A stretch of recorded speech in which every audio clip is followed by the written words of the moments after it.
mic for tonight is Lonnie.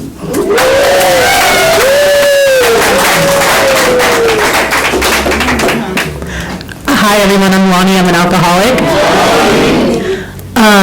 I have a sobriety date of November 19th, 2017. I have a sponsor who knows that I'm her sponsee, and she also has a sponsor, and I meet with her every week and we work in the book.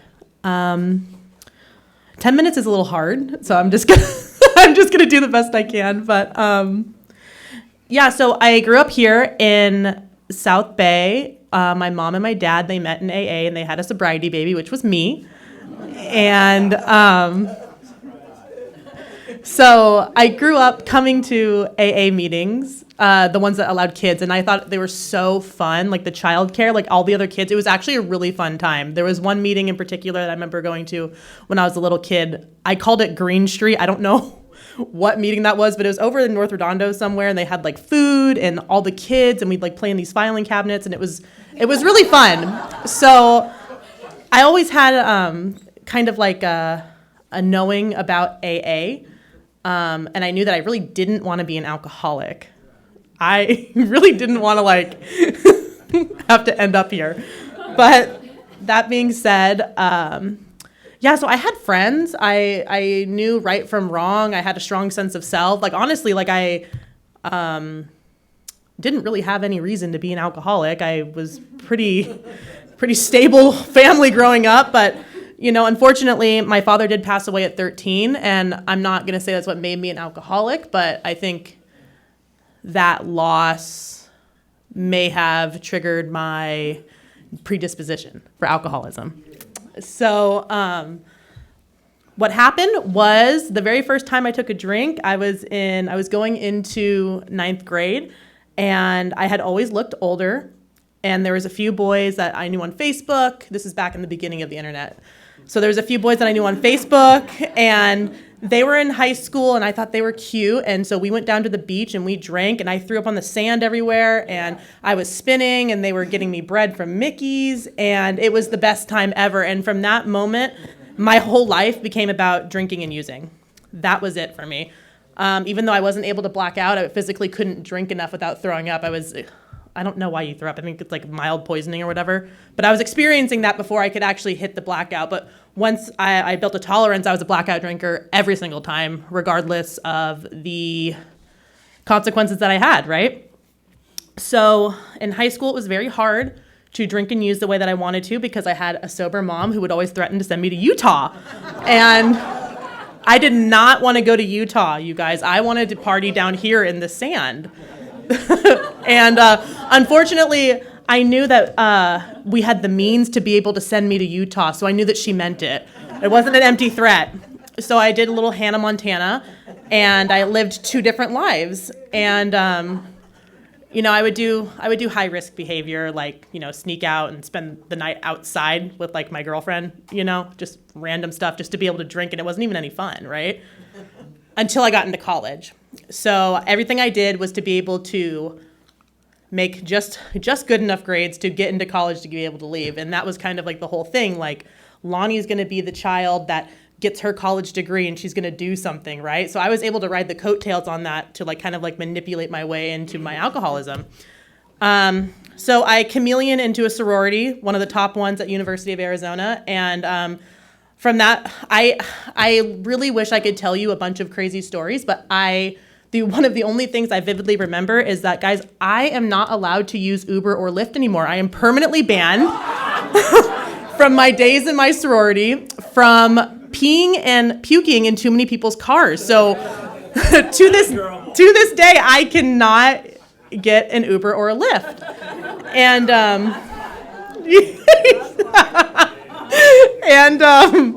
so that's just how my drinking went, okay? Like for 2 years, I fail out, just blacked out the entire time. I wish I had more stories about that, but you guys know how it goes. So, one day I woke up and a dude had like left me kind of just like on the side, kind of by my house, kind of in a bush. I was covered in throw up. My mom had went to work that morning. I woke up around noon and it was like on my neighbor's front lawn, And I was just like, I just can't do this anymore. I just wanted to die. I didn't want to be alive anymore. I wasn't able to communicate with people. I used drinking as like social lubricant to like talk and flirt and be pretty and, all the things. And it got to the point where I couldn't even, all I could say is, okay, let's just drink more. That was all I could communicate with people.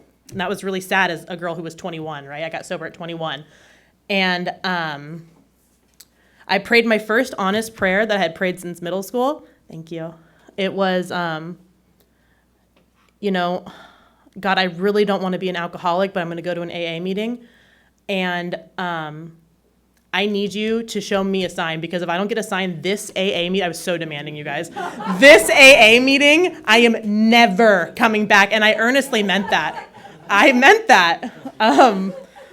So I walk into the 9:30 meetings at the Hermosa Beach Alano Club, and this is after I had been going to a church program, and I've been telling my mom I've been going to Codependence Anonymous, because I didn't want to tell her that I think I might have an alcohol problem, because then I knew really that like I'm getting kicked out. I'm really going to be left to my own devices, right? So I lied and said I'm going to a Codependence Anonymous program, and I was really going to like some Celebrate Recovery thing at the church, right? And it just wasn't working. I needed to go to AA. I knew that intuitively, probably from growing up with two sober parents. But I walk in, and there was 2 birthday shares. There was a boy and a girl, and they both shared my exact same story. And at that moment, right then and there, I had internally done my first step. I had surrendered completely to the fact that I was an alcoholic and that I was powerless over alcohol right there. And obviously I got a sponsor and I worked the steps. But for me, that moment, it was like I didn't need to go out and experiment anymore. I was like, okay, I'm here to stay. I know what happens if I go out, and I don't want to die. I want to have hope for my life. So my first year in AA, I had a sponsor, but poor thing, we were working the steps not outlined in the big book. And so I got really crazy, you guys. When you take away alcohol and you don't do the steps, you go nuts. Psycho. So, my devices and my greatest thinking got me to, okay, I'm too afraid to break up with my sponsor because she's friends with all the cool people in AA, and if I break up with her, then I'm going to be alone. And so it was like, okay, I need to relapse and then start over and ghost her. That's how this is going to go, right? I have a year sober, by the way, guys. That was my best thinking. And there was a guy named Steve and his sister Darren, and they said, no, we know a lady that can sponsor you. And I went to the Thursday night meeting, and again, I was like, look, if this doesn't work out, I'm really going to kill myself this time, and I mean it. And I really meant it. I was like, I'm going to just drink myself until I die. I'm going to give this one more chance. So I gave AA in life one more chance, and I went through the steps as outlined in the big book of Alcoholics Anonymous, and I didn't want to kill myself anymore. And I thought, if that's as good as this shit gets, I am never leaving. I'm keeping my seat. If that's as good as this gets, I do not care, because I hadn't felt like I hadn't wanted to die since I'd been, 15 years old.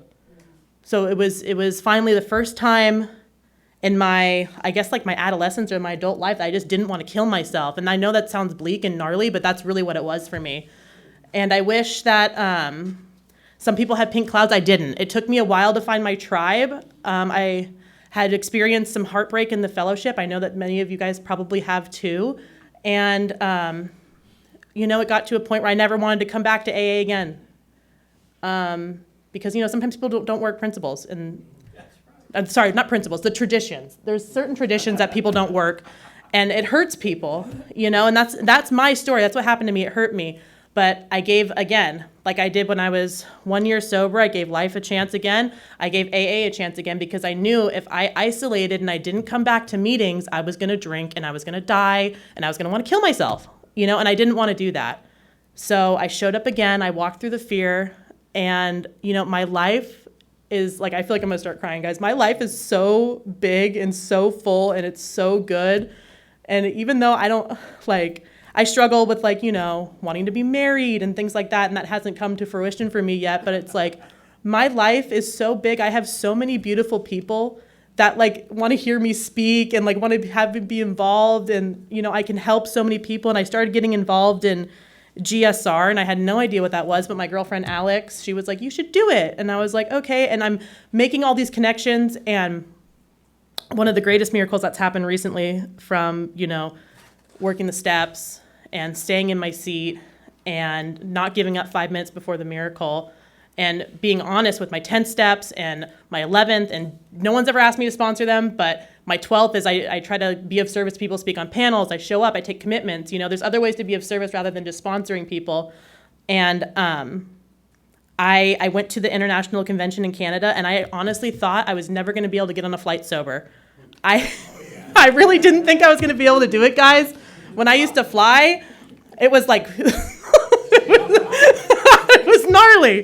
So, you know what? And after I did it, God removed that fear, and I feel like my whole world has opened up. And I just want to say, if you're new, or if you're feeling new, or if you're feeling hurt, just stay, because nothing lasts forever. And like, hallways get dark, but there's always periods of light to get you through, right? And at the end, it's better than I could have even imagined. Like, honestly, like, not only do I not want to kill myself, which is awesome, but I genuinely like myself today. The promises that we read almost like at every single meeting have come true for me. And, I know for a lot of other people in this room, they have too. And I just want to, like, my gratitude for AA is so big. And, so thank you guys for allowing me to participate in my recovery. And, just stay. Thank you.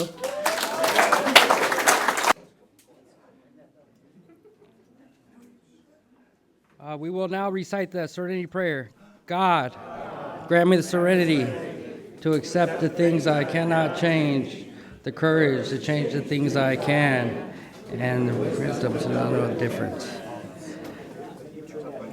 Now our main speaker will share his or her experience, strength, and hope with us. Please join me in welcoming Darren. Oh, is that me? Yeah. Darren, alcoholic. Can we move this? I still fidget too much after all these years. I'm Darren, and I'm an alcoholic. Don't know if I need those speakers. I couldn't whisper in a sawmill. We will comprehend the word serenity, and we will know peace. That means the voices in your head will quiet down. I don't know what I'm going to talk about. I had a buzz going for 9 million minutes. You know what it takes to keep a good buzz going for 9 million minutes? Some of you do. If you didn't bring your calculator, that's 17 years. From 11th grade until I turned 33. If I was sober one day between 11th grade and 33 years old, it was not my idea. I get up here and you don't want to hear about my sordid childhood, about I went to the best schools with the best kids, and my mom and dad are awesome, and two of the finest people ever to walk this planet, and I'd come to these meetings, and you'd be talking about broken homes and dysfunctional families and party animal neighborhoods and dropping out of school, and I'm like, I can't be an alcoholic. I'll come from none of that. If you're new, listen for the differences, not the similarities. Because we're really sorry drinking's ruined your life. We're here to ruin your drinking. And if you start looking for the similarities, we're going to ruin your drinking. And then you're going to be that whole, head full of AA, stomach full of booze, it doesn't mix kind of thing, like oil and, yeah. You don't want to be there. These guys have heard this joke so many times, but me and Keith got sober together a long time ago in a land far, far away. When I was a little kid in the 60s, does that look like that? Not one gray hair. I was a little kid in the 60s. They said if you remember the 60s, you weren't there. I was a little kid. I remember I went to 4 elementary schools, and my parents never moved.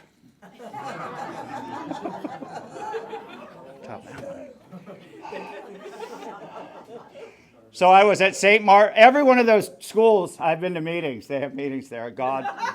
Coincidence is God's way of remaining anonymous. God thinks he's funny. I only went to St. Martin in the Fields for half of 3rd and 4th grade. So somewhere around 3rd or 4th grade, 1966, something like that. I was on the yard And I was on the yard. And I'm on the jungle gym, rocking back and forth on the jungle gym, and I'm not playing with these kids, but, they're saying these nursery rhymes, like with the double Dutch ropes and stuff, like marijuana, marijuana, LSD, LSD. Scientists make it, teachers take it, why can't we? I've told that joke so many times, and like once in a meeting, this person came up to me and goes, I know the second half. I'm like, wow, you're old too.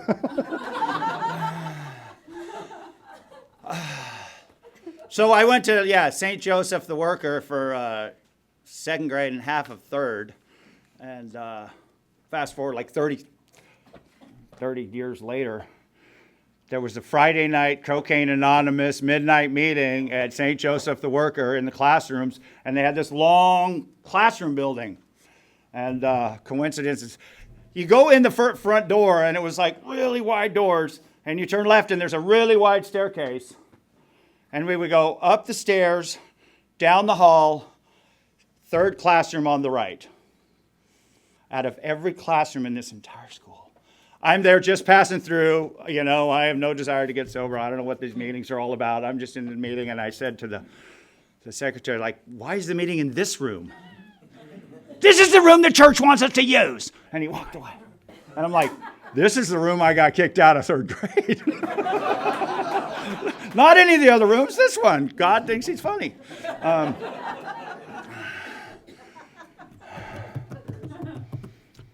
Anyway, when I smoked weed for the first time when I was 13, the very last day of 8th grade, like, I don't even know if we got high or not, but all I could think was, finally.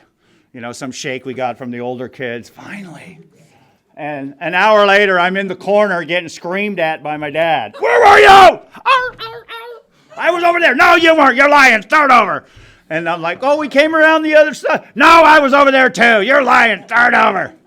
And my dad's a retired sheriff. Not retired on that day, and he's a sergeant, so he's used to getting his way. And he's like, you're lying. Start over. It was something about, I wanted to smoke my first joint so bad.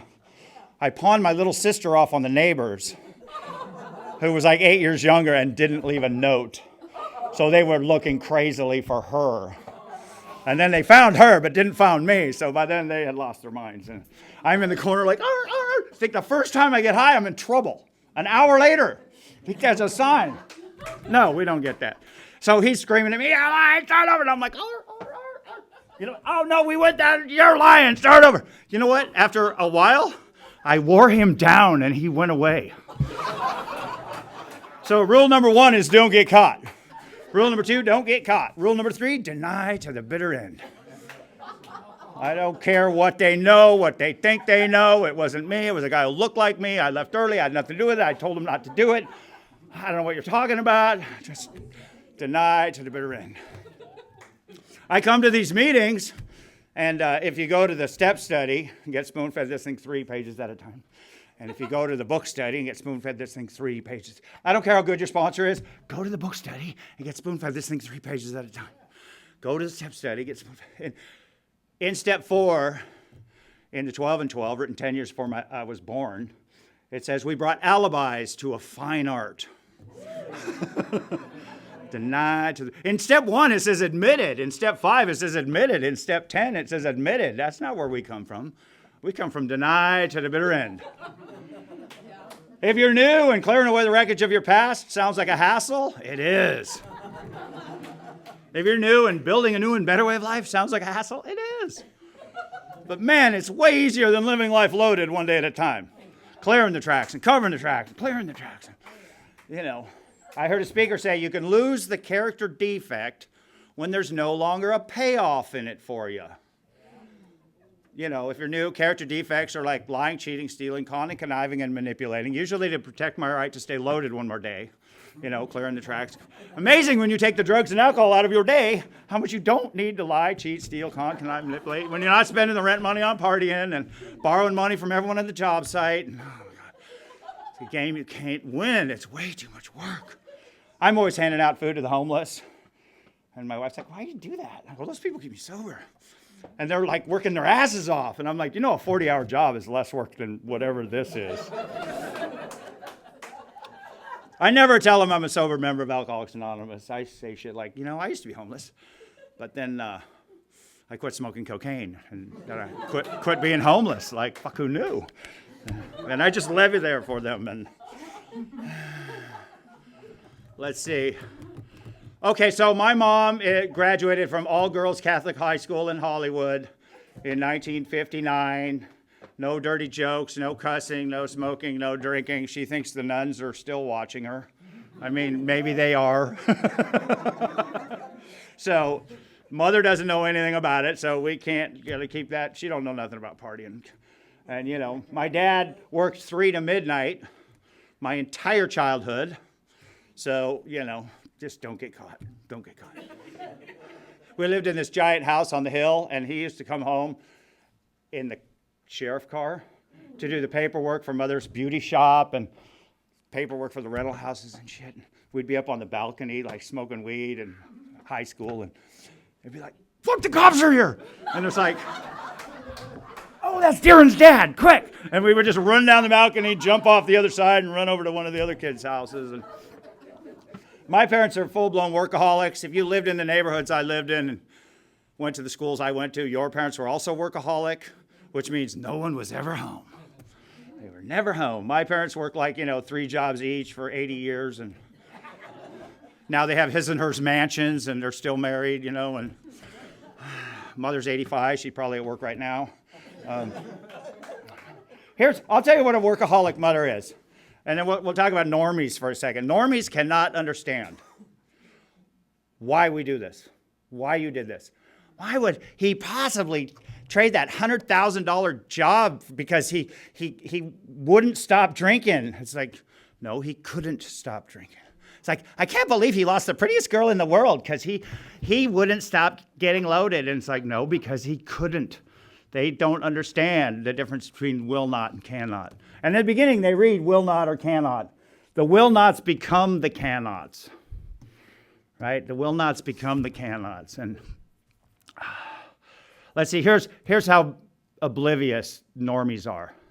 1992, I'm in rehab because, I belong in rehab, and I had nowhere else to go. And then that was long before cell phones, and, some guy calls the landline at mother's house and says, "Oh, we got this startup company, and we really need him bad. He's the best there ever was." And so when I called from the rehab to tell mom how great I'm doing, she puts the call through. "Oh, yeah, that Jimmy guy called, and they're starting a new company out in Nagura, and they need you bad." And so I left rehab, went to the new job. They were paying me $1,000 a week in 1992 money. And after 11 months, they said, "We're paying you guys too much. We're moving the factory to Mexico. We're going to pay them $5 a day." Every penny I made at that job, I spent on partying. Every single penny. It's like, I was in rehab because I belonged in rehab. Let's see. So mother went to any length to keep us out of trouble. I figured mother doesn't know anything about getting loaded, and my dad does, but I keep it quiet, and I think he's like, don't ask, don't tell, and he knows, and don't get caught. And on one of their countless vain attempts to get me sober, they were trying to do an intervention or some shit before it was fashionable, and they didn't know how to do it. It was just a lot of yelling and screaming, and "Yeah, you don't know nothing, leave me alone," Step 1, every unmanageable thing in my life is somebody else's fault, and getting loaded is not the problem. I got a lot of problems, and getting loaded isn't one of them. You don't know nothing. So during the screaming, it came out, my mom's brother died when I was like 10. He dropped over dead. He was 42. And I guess he was a heroin addict for like 18 years. He was 7 years older than her, in and out of boys' school, in and out of reform school, in and out of juvie, in and out of jail, in and out of prison. Rehabs were whatever they were in the 50s. And he had 4 little kids. He quit the heroin, but he didn't quit drinking. And he didn't quit Tipperillos all day and Marlboros all night, and dropped dead of a heart attack at 42. And I think there might have been crosstops involved or something. I don't know. So he had 4 little kids, never got to see them grow up. So during the screaming match, I found out mother knew all about it. It just wasn't her thing, right? So mother knew all about it, and yada, yada, yada. So that's when I realized in my childhood, I was on June Mountain race team. I snow skied in June Mountain like every weekend from the time I was 6 years old till I was like 16, and I snow skied with the best in the world, and no problem going 70 miles an hour on a pair of skis. And I bicycle raced with the best in the world. I was there when they invented mountain bikes. School was super easy for me. I had a pilot's license when I was 17.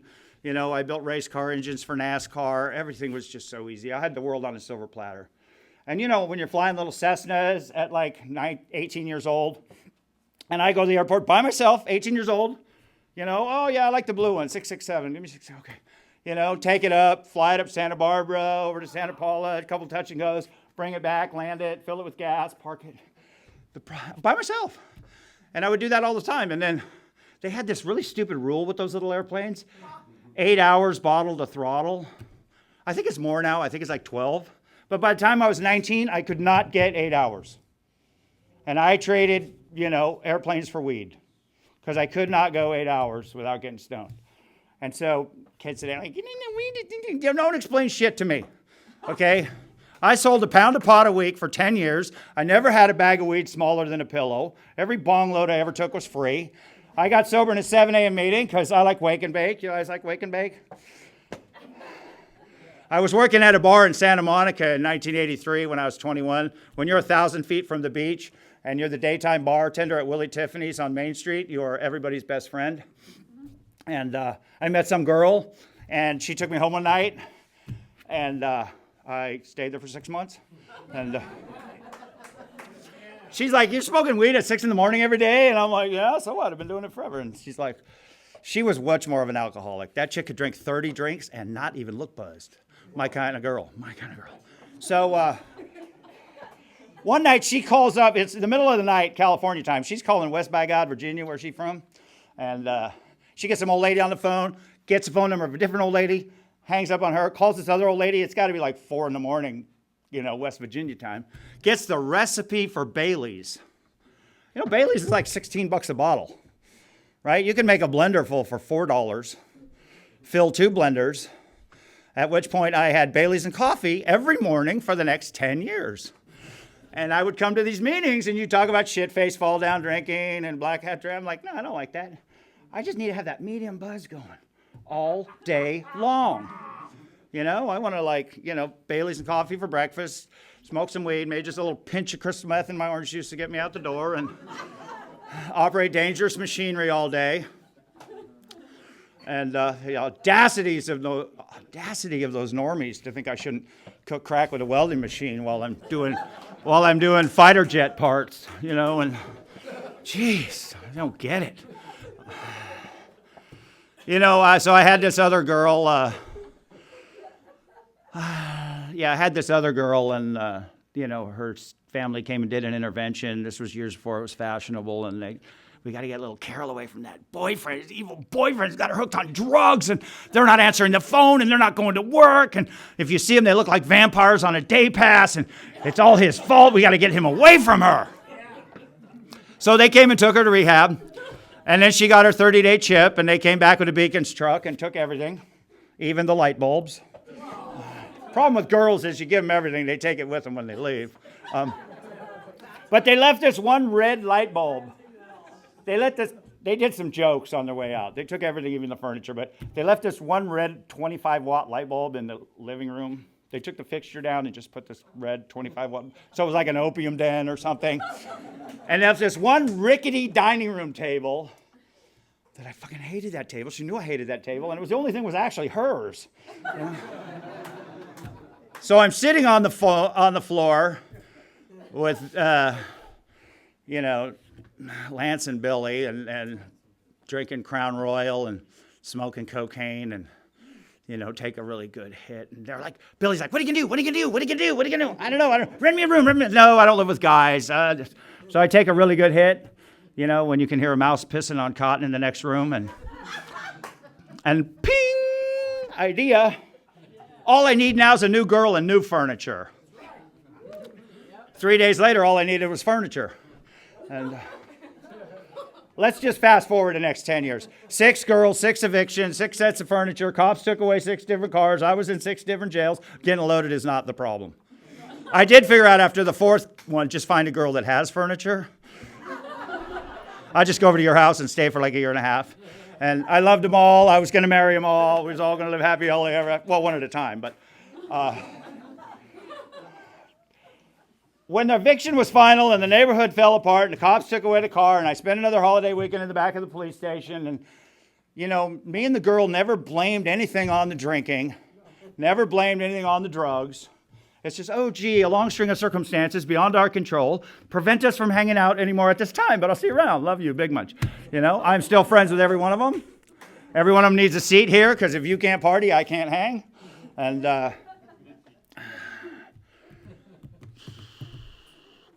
every time in between the eviction and, you know, the weekend in jail, you know, in 1989, I went to my first meeting, and people were here. And I remember the guy, I don't remember anything he said to me. I just remember the speaker saying, no matter how hard he held the wheel in his car, but he made a motion like this, so it must have been a Volkswagen van, because they have flat steering wheels. And he goes, no matter how hard he held the wheel, just go to the liquor store. It would just go to the drug dealer house. It would just go to the bar. And I'm like, I had cars like that. I know cars like that. Yeah.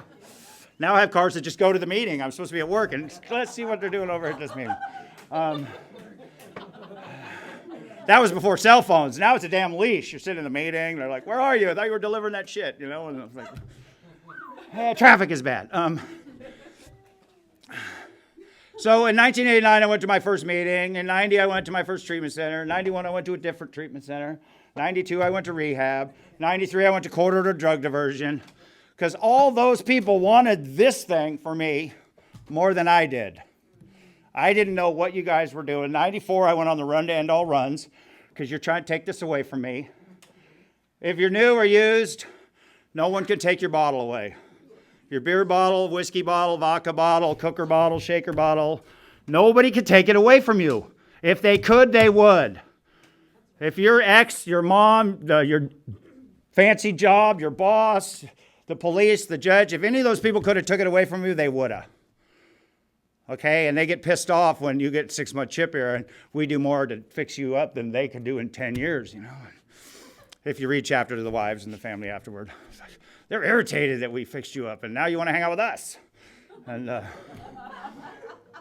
yeah, and people are like, you should do stand-up. I'm like, normal people don't think this is funny. I have tried it on them. They look at me like, why would you do that more than once? I'm like, no, 500 times, you know. Put down the magnifying glass and pick up the mirror. So I'm at a meeting, and you know, they say when you have the court cards and rehab and court order drug diversion, they want you to go to these meetings, and I would see the same people taking different cakes. Same people taking different cakes. And on page 25 in the big book, written the year my dad was born, it says, we saw that it really worked in others. Okay, and the next sentence, and we had come to believe in the hopelessness and futility of life as we'd been living it. It took me years to get from that sentence to that sentence. They're right next to each other on the same page, right? I was at a meeting once, and a court card signed or something, or some girl wanted to get sober, I don't know. And my dad worked 3 to midnight, and I'm at home with my mom and 2 sisters for my entire childhood. So all my friends are girls. I have like no use for men. I wouldn't know what to do with them anyway, you know. Even today, all my friends are girls. So I even had a girl sponsor for years. And my wife is like, she called my wife, is that okay? And he goes, you're the only one he listens to. You know, so, don't recommend it. Anyway, I think I'm special still. I'm in this meeting, and this lady grabs me by the elbow. And she goes, it was during the coffee break, she goes, you need to get down on your knees and ask God to remove the obsession. One of these same people taking different cakes, she's like, crap. And I being fairly convinced this might work, I refused to do it. Like, years of good partying left over here, lady. I mean, I didn't say that, but that's what I'm thinking. Years of good partying left over here, lady. And she just looked right through me like a piece of cellophane. She knew exactly what I was thinking. She goes, it's okay. The drugs will bring you to your knees. She said it like that. The drugs will bring you to your knees. The drugs will bring you to your knees. Can I go smoke a cigarette now? Did I get my court card? You know, and it was not 3 years of good party. It wasn't years of good partying left over here, lady. It was 3 miserable years later in a cheap motel room on Sepulveda Boulevard. I knew I was going to die. I knew I'm going to die. Unless I drop over dead from the one I did 5 minutes ago. And this doesn't happen to me. I smoked cocaine for 9 years. This only happens to other people. But I've been to enough meetings to know it's a progressive disease. When less is getting you more messed up, you're going to die. You've crossed every line there ever was. And when I ran out, I went down the corner and bought more. And I walked around for 17 years like, oh, I can quit at any time. Just not right now. And I so believed myself. You know, and I was so messed up in that cheap motel room on January 12, 1995. I couldn't sit down. I couldn't lay down. I couldn't walk around. The only place in that room I could get comfortable was on my knees with my face on the bed. And what came to my head was that fucking lady. The drugs will bring you to your knees. The drugs will bring you. Oh, great. Now you're here to fuck up my bed. As if I'm having fun at that point, right? And you know, we say, God, get me out of this. I'll never do it again. God always gets us out of it, and we always do it again. That day I said, you know what? Who cares to admit complete defeat? The first line, no, practically no one, of course. I had to admit I could not quit at any time. I could not quit for anyone. No human power could have relieved my alcoholism, and they had already tried. One day at a time, I traded everything I ever knew and loved for the right to stay loaded one more day. I did not know that's what I was doing when I did it, okay? Everything I ever knew and loved was gone. Everything I'd ever worked for was gone. Everything my friends and family ever gave me was gone. You know, if there was one more scam to pull, I would have stayed loaded one more day. If there was one more person to beg, borrow, or steal from, I would have stayed loaded one more. The war on drugs was over, and I lost. And I crawled into the Old Valley Club on Van Owen and Tampa at the 7 a.m. meeting on January 12, 1995. And the old guys were in the meeting that day, said, it's a game you can't win. The only way to win is not to play. And, you know, I'm like, oh, the big bad world has done me wrong. They're like, the big bad world did not do you wrong. You're not that important. They were ruthless, those old guys in those days, you know. They're all gone now. It's up to me to be mean. They would frisbee the notebook and throw chairs. And I'm at the noon meeting. I'm in a noon meeting in the Valley Club where the retired and the terminally unemployed people go. And this old guy's up at the podium. They used to yell at each other, crosstalk, you know. And this old guy's up at the podium going, I ain't never had a hangover. And this other old guy over here starts yelling. He goes, you gots to stop drinking to have a hangover.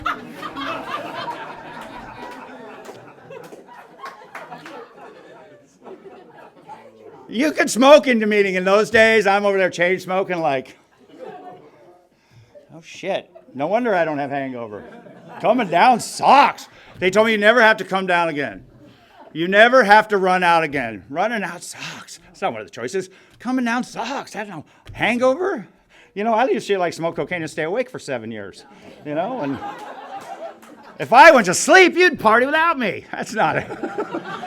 Jeez. How do you do that? Well, I go over to your house for like 3 days, and you guys are tired, so I go over to his house for about 4 days. He's a good partier. Then I'm over at these people's house for like a week, and they're good partiers, but now they're tired. So then I go back over there because they're rested up, you know, and I know like 5 connections, so I'm kind of handy. And geez, they say if you stay awake for 3 days without drugs, you're legally insane. It's like, when we get here, we're nuts, you know, and ricochet rabbit. So, 2 treatment centers, 1 rehab, 1 quarter to drug diversion. I never had a sobriety date. I didn't know you needed one. I had this beat up mini truck I got in a drug deal.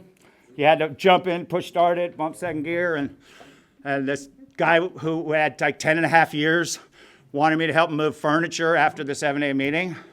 And I go, okay, but we got to be able to park it somewhere where we can just push it. And he's like, okay.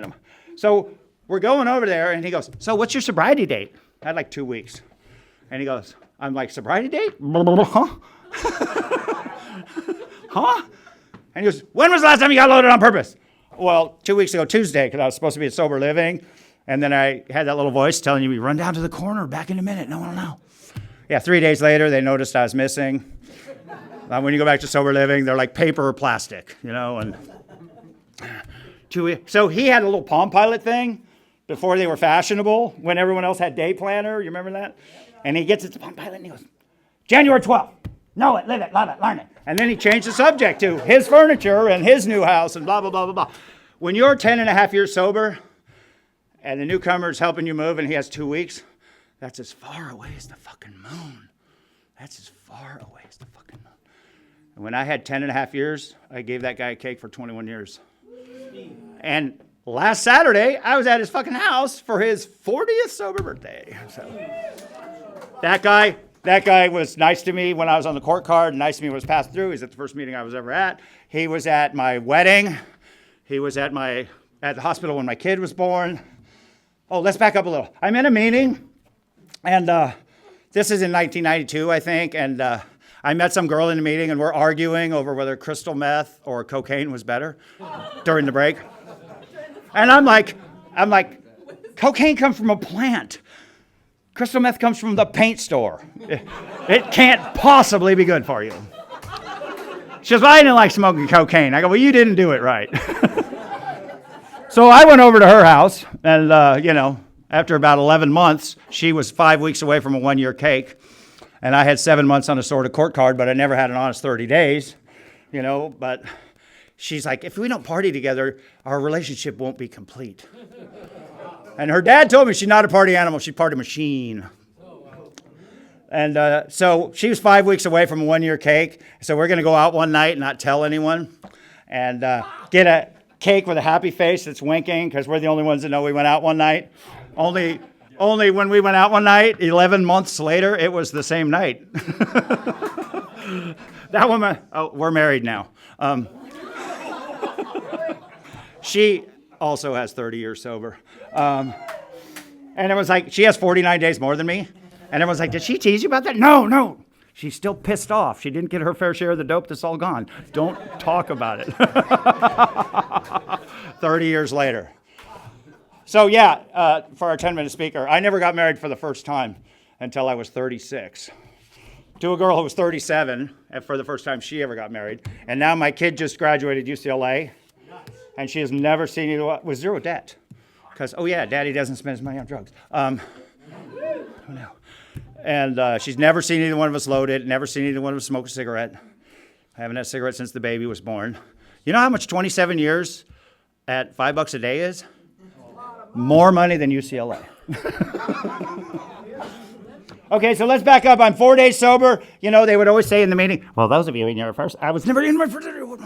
January 95, I was actually in my first 30 days. I was in a big giant meeting, and 4:30 at the Holden Sky used to be their biggest meeting back when it was at the other place in the big room. And old man Neil, this guy got sober on the Mayflower.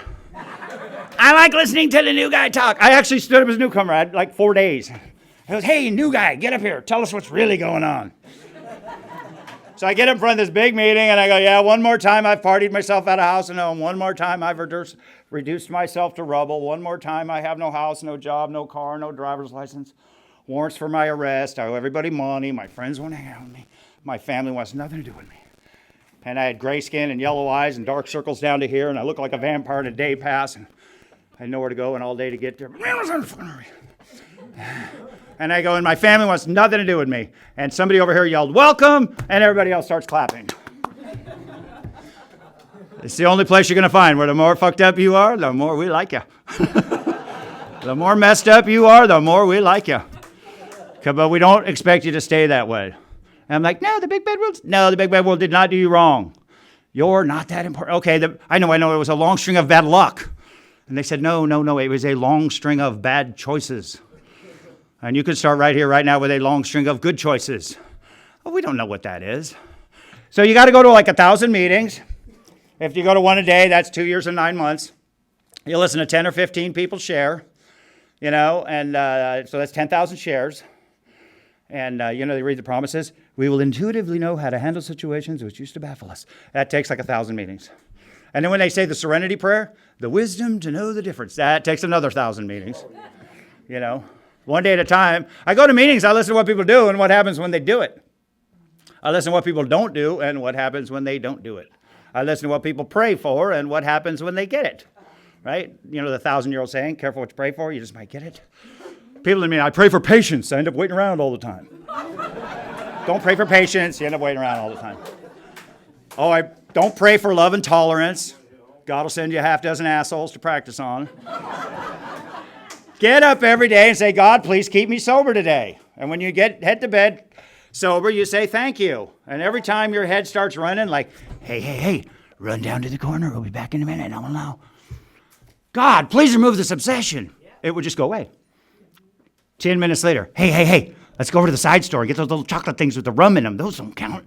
Like, God, please remove this obsession. It would just go away. 10 minutes later, hey, let's go around the complex, see what Red and Bob are doing. We'll smoke a bowl. It's just weed. It doesn't count. We're back in a minute. No one will know. Red and Bob don't care. God, please remove this obsession. That's every 10 minutes for the first 30 days. Okay? And any fool could get 24 hours. No, I couldn't. Okay? I don't run down the corner and come back in a minute. I run down the corner and come back in September. I have no delusions about her living through chemistry. You know, and then, it's every half hour for the next 30 days. That's why 30-day chips are so hard to get and so easy to lose. You know, and then my sponsor said shit like, if you clear away the wreckage of your past, the voices will quiet down. The steps are the way they are in the order they're in because we all come in here mad at the world and the world's mad at us. And if you want to stay sober, it's 12 and 12 and the big book talks about two-stepping. You do step 1 and you do step 12. You get a sobriety date, you get a bunch of people around you who care about your sobriety date, and you help them. That's how you stay sober. There's the only problem with that is the other 21 and a half hours of the day, we got to be there with those people. And we're mad at the world and the world's mad at us. How do I fix that? Oh, my God. You know, I admitted getting loaded is the problem. We don't give cakes around here for emotional stability. We all get nuts, but we don't get nuts on the same day. We all have tragedies, but we don't have tragedies on the same day. We all have great events, but we don't have great events on the same day. We all have a boring-ass day. So if you're having a boring-ass day, somebody's boring. Good. Bring your boring ass down to the meeting. Hug the guy who's having a broken heart. God is a better girl for you. We just haven't seen her yet. You know, console the guy whose job is moving to another state and he can't go. God has a better job for you. We just haven't seen it yet. And, the person whose mother's like old and falling apart. You know, and when you're in the meeting and people are talking about houses, jobs, cars, weddings, funerals, taxes, why are we listening to this guy talk about this? Don't worry. A day, a week, a month, 6 years from now, you'll be right in the middle of that. You know, today I have problems where I didn't used to have areas. So I need to do that without a buzz. How do I do any of that without a buzz? Especially if you like wake and bake and you spend every minute, you're like, step 2. You know, if you're new and they're going, do the 12 steps, that's bullshit. It's more like 37 steps. Step 1 has 2 parts. Write down 3 reasons you're powerless and 10 reasons your life's unmanageable. Right? Step 2, I came to believe that a power greater than myself it doesn't say in step 2 you could be restored to sanity. Step 2, the insanity in step 2 is not all the stupid shit you do when you're loaded. The insanity of step 2 is when you get 30, 60, 90 days, 9 years under your belt, and you go in that liquor store when you know it's only going to get you in trouble. When you go to the old neighborhood when you know it's only going to get you in trouble. If you're new and the old neighborhood keeps calling you, just invite them to the meeting. They'll stop calling. They call when they're ready. You know, it could. Every meeting you go to, they're going to get a sponsor, clear away the records of your past, build a new and better life, go to the step study, get spoon-fed this thing 3 pages at a time, clear away the records of your past, build it. I don't know which one of these keep me sober, but I'm afraid to give up the wrong one. But something in that, I don't know which one of these could restore me to sanity. In the big book, in between step 10 and 11, it says, by now sanity will have returned. Wow. That's not after a certain number of days, weeks, or months sober. It's after a certain pile of work. Clean up the fucking mess, and the voices will quiet down. You know, in between steps 9 and 10, it says, we will comprehend the word serenity, and we will know peace. My sponsor said, clear away the wreckage of your past. The voices will quiet down. You know, so... step 3, my will in my life. My will is, this program is not about how you feel. It's about how you act. You would know feeling if you had one. They go, if you act good, you'll feel good. The better you act, the better you feel. The longer you act good, the longer you feel good. I don't know how to do that, so I got to sit in a room full of jerks for like an hour every day How long do I have to come here? Until that chair gets comfortable. And what about after the chair gets comfortable? Until you die from something else. Right? I come here, my will is what I want, and my life is how I act. This program is not about how you feel, it's about how you act. And, what I will, what I want, nobody cares what you want. I call my mother, I don't like it. No one asked you what you liked. I call my sponsor, right?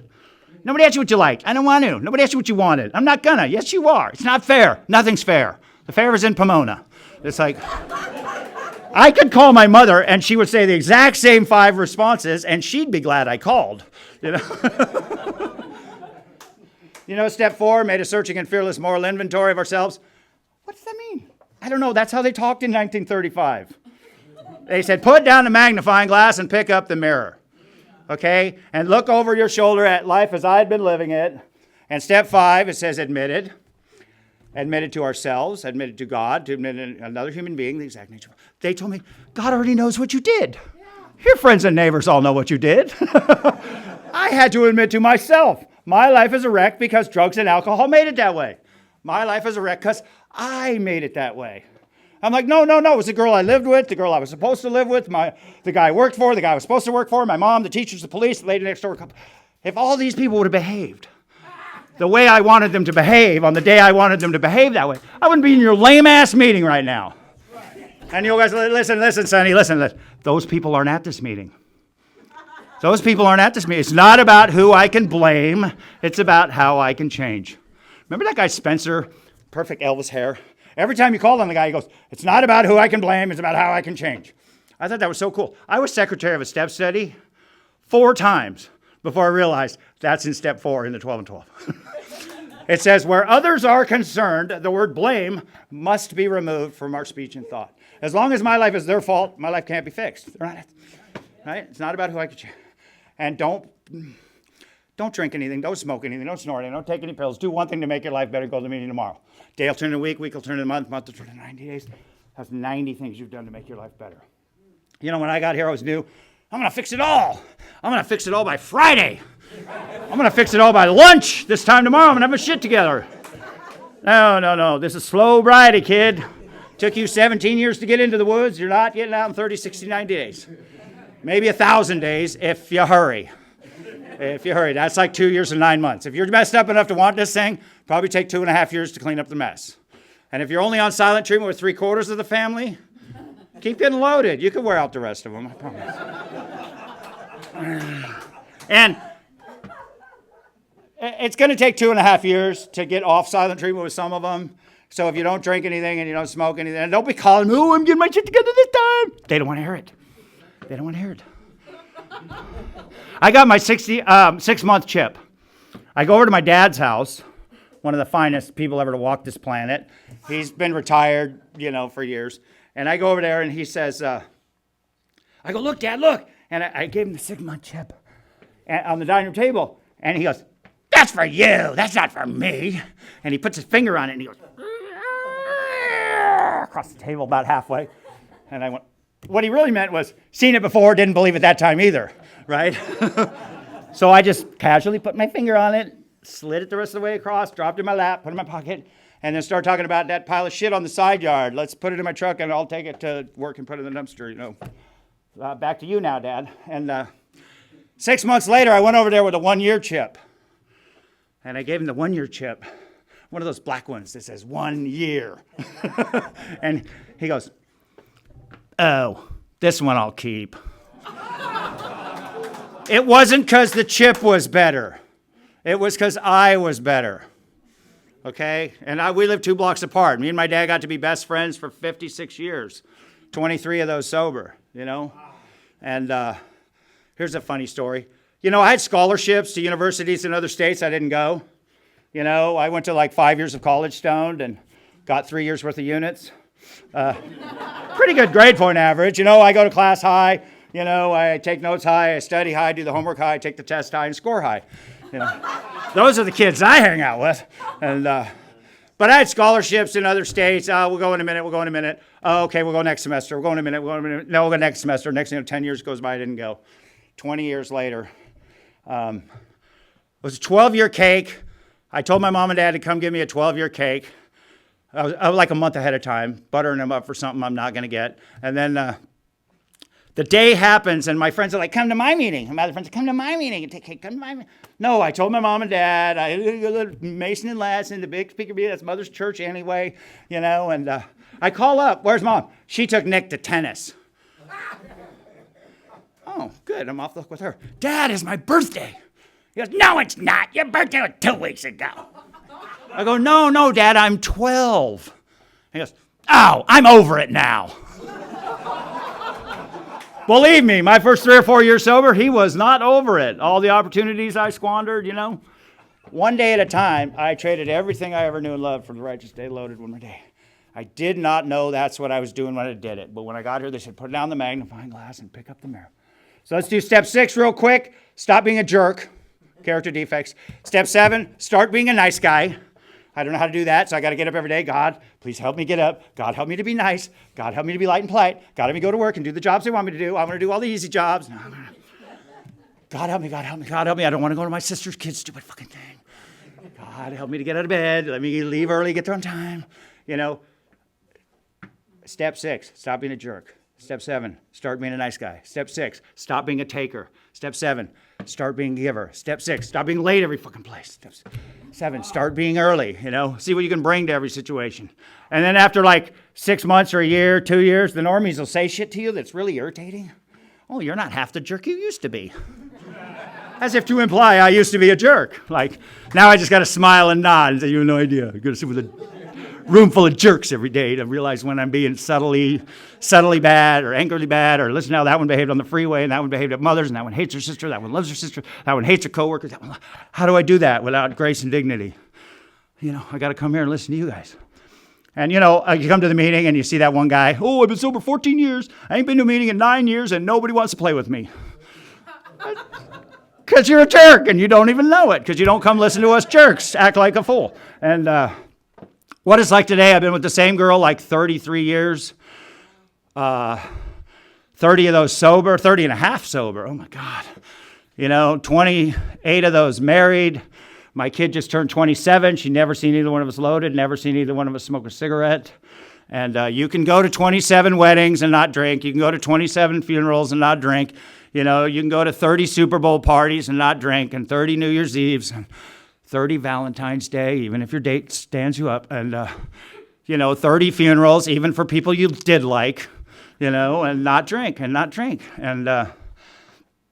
I've had the opportunity to, I know a couple people I used to party with, they're still going.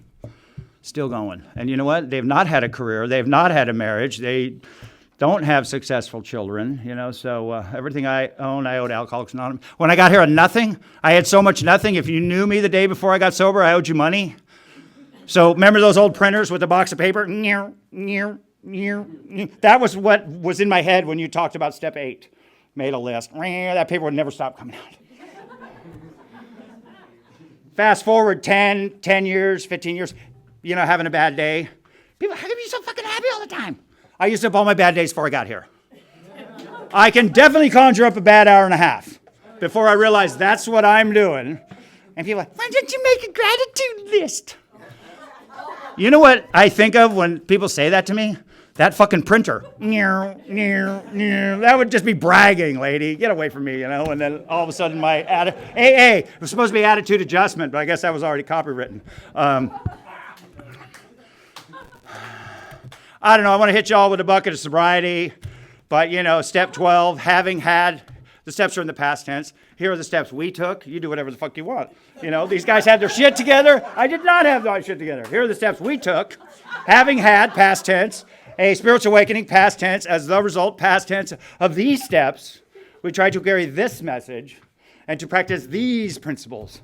Step 1, I learned honesty. 2, hope, faith, courage, integrity, you know, willingness, brotherhood, justice, spirituality, you know, service. If I practice honesty, hope, faith, and courage, all my affairs, they just go smoother.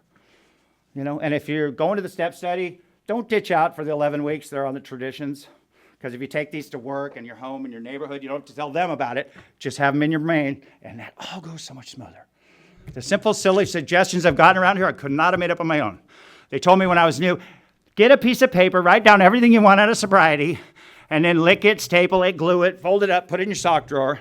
If you don't have a sock drawer, put it in your duffel bag. And if you don't drink anything, and you don't smoke anything, you don't snort anything, you don't take any pills, and you can make it around the sun, we'll give you a cake. If you think getting a cake is so easy, let's see you get one. And then you take that envelope out, and you'll see you shortchanged yourself. The things I've got in Alcoholics Anonymous I cannot have put in that envelope, didn't know I wanted them, didn't know they were available to me. I'm not sitting there at 29 days sober. I would like a appropriate dependence on a power greater than myself that will solve all of my problems. And I would like some unlimited friends and unlimited opportunity. No, I want a house on the hill and a Ferrari. They're like, don't spend your money on drugs. Like, fuck, who knew? I want to hit y'all with a bucket of sobriety. I came here to save my life. I stayed here to change my life. Today I come here because this is where my friends are. That's the only place where you can sit in a room full of strangers and reminisce. You can go to meetings in Arizona and New York and London and have instant friends. Always go to the out-of-town meeting. It's a tourist attraction and make some new friends. Oh, when I come to California, I'm staying at your house. Okay. If you're not having fun in sobriety, you're not doing it right. And if you don't like this meeting, during the break, go ask the other people chain smoking, like, where's the meeting with the cool kids? And when you go home to Oklahoma or Mississippi or Kentucky, and you don't like the meeting, say, hey, where's the meetings with the cool kids? Or start your own. If you're not having fun in sobriety, you're not doing it right. So I need you way more than you need me. So I'm going to keep coming back. Thanks.